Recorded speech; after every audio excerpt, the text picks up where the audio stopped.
Welcome to Angela Okafor Legal Desk, explaining legal principles across common law jurisdictions in clear, everyday language. This program is for general legal education only. It is not legal advice and does not create an attorney-client relationship. Laws differ from one jurisdiction to another, and legal outcomes depend on the specific facts of each case. Today's topic is consent. Let's talk about what is consent. Consent is a person's free, voluntary, and informed agreement to engage in a specific activity. Today, we are discussing sexual consent. Although the law differs across common law jurisdictions, one principle commonly recognized is that consent must generally be given freely. It should not result from unlawful force, threats, or coercion. Consent is not automatically created because two people are dating, married, have had a previous sexual relationship, exchanged gifts, flirted, kissed, or because one person agreed to visit another person's home. Those facts alone do not automatically answer the legal question. The legal question is often much simpler. Was the agreement freely and voluntarily given? Can consent be withdrawn? Another important principle recognized in many common law jurisdictions is that consent may be withdrawn. A person who initially agrees may later decide not to continue.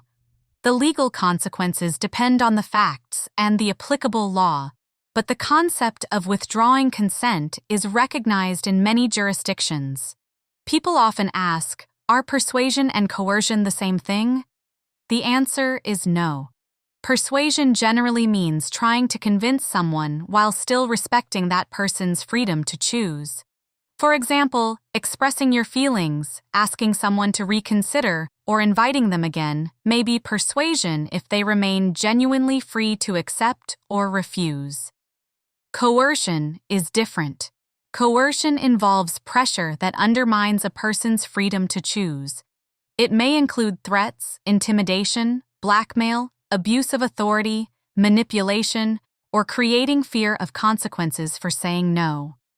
In many common law jurisdictions, consent obtained through coercion may not be legally valid.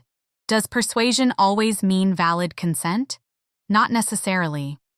A person can be persuaded and still make a completely free and voluntary decision. However, persuasion can cross the line if it becomes relentless pressure, intimidation, manipulation, or exploits someone's vulnerability to the point that their freedom to choose is undermined.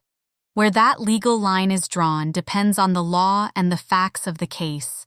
Another important concept is power imbalance.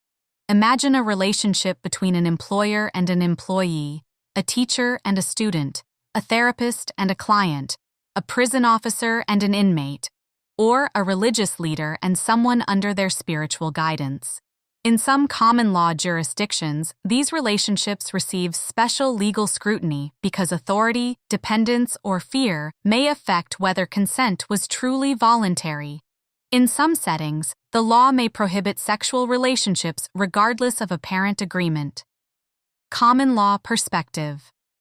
Across many African communities, conversations following allegations of sexual assault sometimes begin with questions like, why did she go there?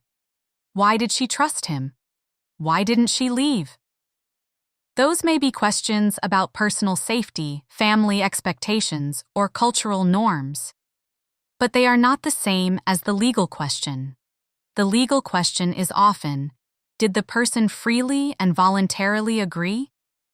Understanding that distinction helps separate cultural expectations from legal analysis.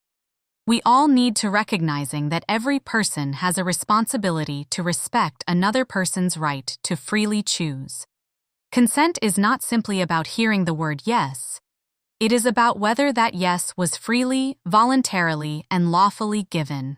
Understanding the difference between persuasion and coercion, recognizing the impact of power imbalances, and separating cultural expectations from legal principles helps create more informed conversations and ultimately safer communities. This has been Angela Okafor Legal Desk, explaining legal principles across common law jurisdictions, one concept at a time. Feel it, but don't react. Strategize.